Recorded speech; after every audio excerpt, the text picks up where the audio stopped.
South Africa and all these people who have the charge against Israel have all these documentation, all this rock solid logic. Meanwhile, in Israel, they said, "Oh, you guys must be sympathetic to Hamas. You guys must hate Jews." And when I saw this clip from Netanyahu, it was like they're not even trying.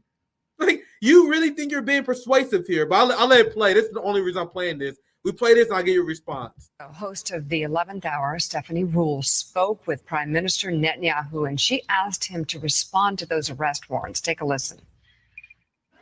My response is no different from President Biden, who said this is outrageous. And many people across the political spectrum in the United States and leaders of democratic countries around the world have called it exactly that. It's a rogue prosecutor who's out to demonize the one and only Jewish state. And he's doing that by first applying a false... You see the lazy arguments they use? No legal arguments. They only doing this because they hate the Jews. They're not taking it seriously. I'll let it continue, and I'll pass to you, Lyle. Symmetry is equating Israel's democratically elected leaders with the terrorist tyrants of Hamas. That's like saying, well, I'm issuing arrest warrants for, after 9/11, I'm issuing arrest warrants for George Bush, but also for Osama bin Laden. And in Bro, when they make this argument, it's not the banger they think it is, bro. Yeah, if only they had done that. They say this all the time, Liam. When they say, man, do you know what you guys did when 9/11 happened? You guys went to Afghanistan and murdered all these innocent civilians, and you guys didn't get charged with war crimes. I'm like, yeah, like, can't we do it too? Yeah, no, it's so crazy. But yeah, they're on to something there. It's like, yeah, you are on to something. There were war crimes committed by George Bush and Barack Obama. Nice. Yep. It's not the banger argument they think it is. I'll let it finish, and I'll let you chime in your thoughts. It's not too long. Netanyahu.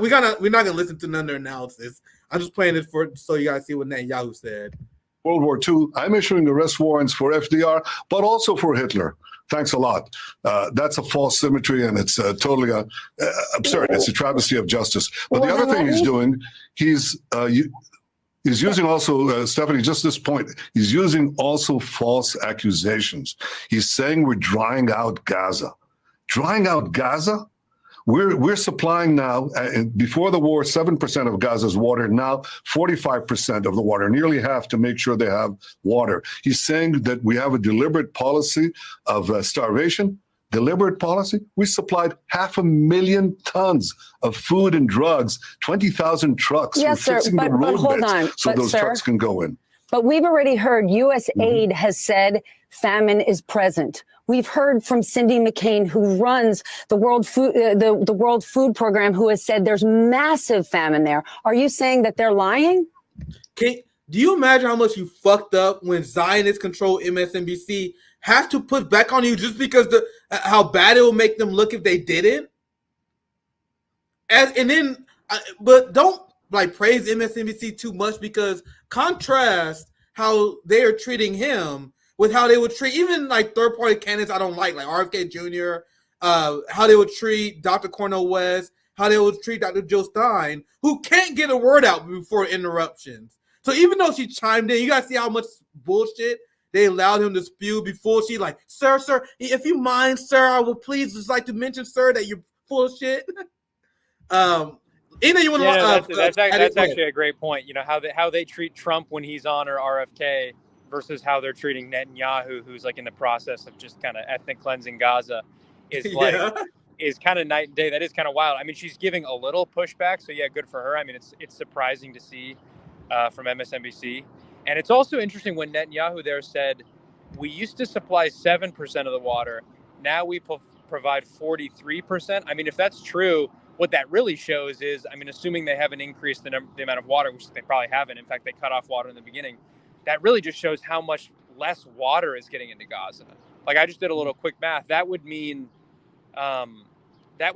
Gaza is getting about 20% of the water that it was before the war started. So, I mean, that just shows how desperate the people there are. So, and also, of course, he forgets to mention all the Israeli citizens who are standing by the checkpoints and not letting aid go through. So, yeah, and the fact that we had to build this temporary pier because Israel wouldn't let us just drive it through Israel, so, not surprising a politician is lying. Yeah, and there's a ton of evidence that the IDF was protecting these Israeli settlers who was blocking aid.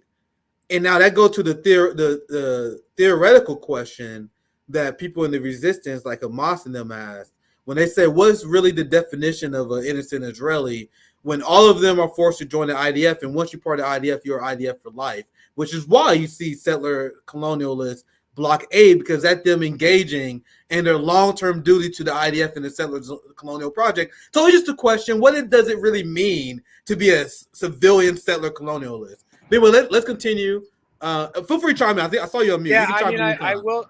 Yeah, I mean, I'll say that like they are forced to join the IDF. I mean, I know a lot of the Israelis do support what's going on. I wouldn't go that far. I mean, I think that's like, it's kind of the same logic the IDF is applying to Gaza. It's like, well, you know, some of them voted for Hamas, like, you know, back in 2008 or whatever. And that's like their justification for there's no innocent Palestinians, which I think is crazy and only leads to more violence. It's the whole collective punishment argument. So I know there are plenty of Israelis. In fact, there's those Hasidic communities who are anti-Zionist and who are protesting, and the IDF was like throwing them to the ground in the streets. And those are to be honest probably the more devout practicing Jews who actually read the Torah, and they have those hats and the curly hair and all that stuff. So yeah, I wouldn't I wouldn't totally adopt that logic of like it's uncomfortable, like isn't October it? 7th was justified, because I think it only leads to more and more of what we're seeing now.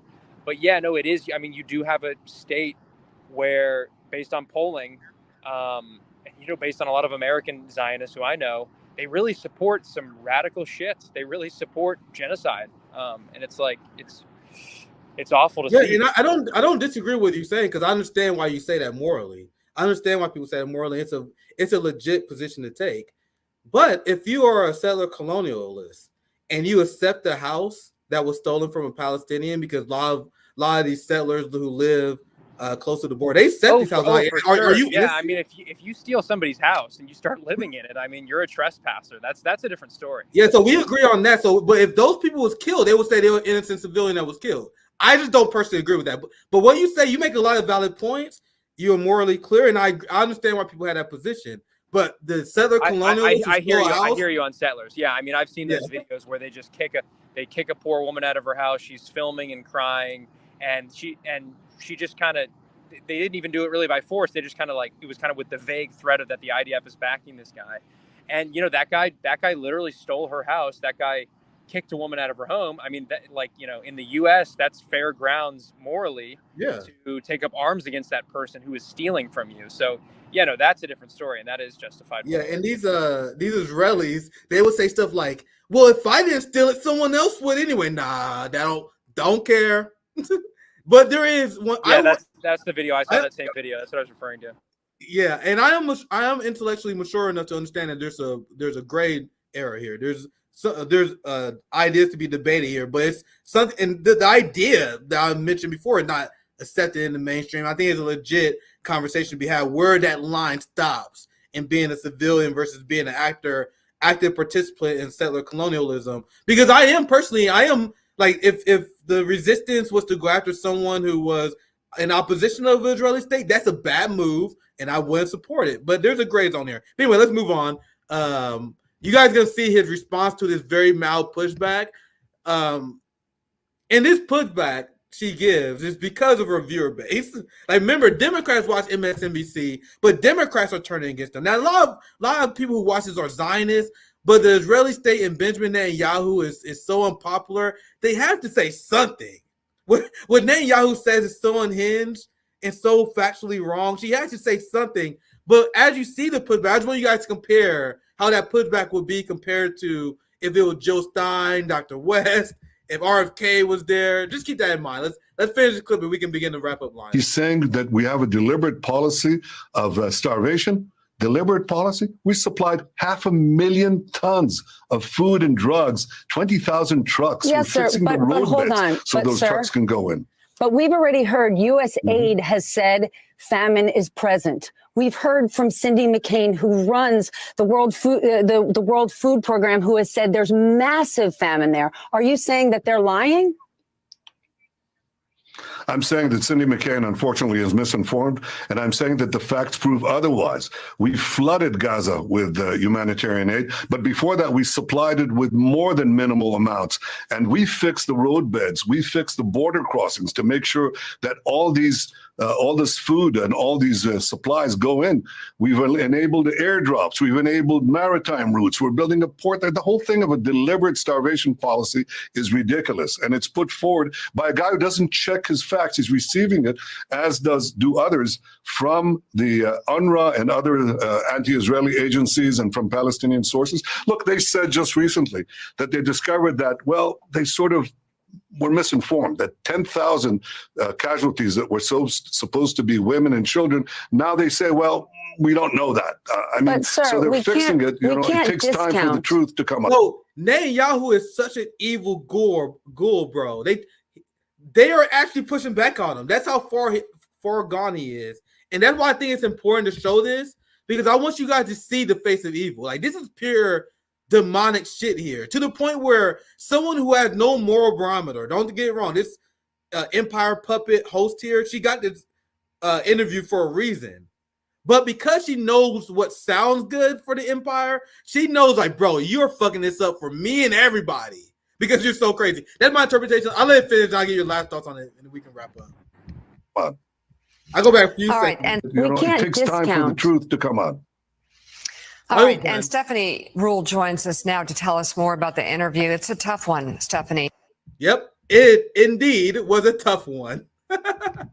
So what's your final thoughts? And it can be very vague. It can be on the topic in general, because we about to wrap up here very soon anyway. So it can be vague. Yeah, I think on that last segment of Netanyahu, I just think it's interesting. You actually see this a lot if you talk to a lot of Zionists, how he's basically listing this kind of laundry list. Hey, we provided food and drugs. We opened the checkpoints. He's just kind of like naming these things that are ambiguous, and also, you know, are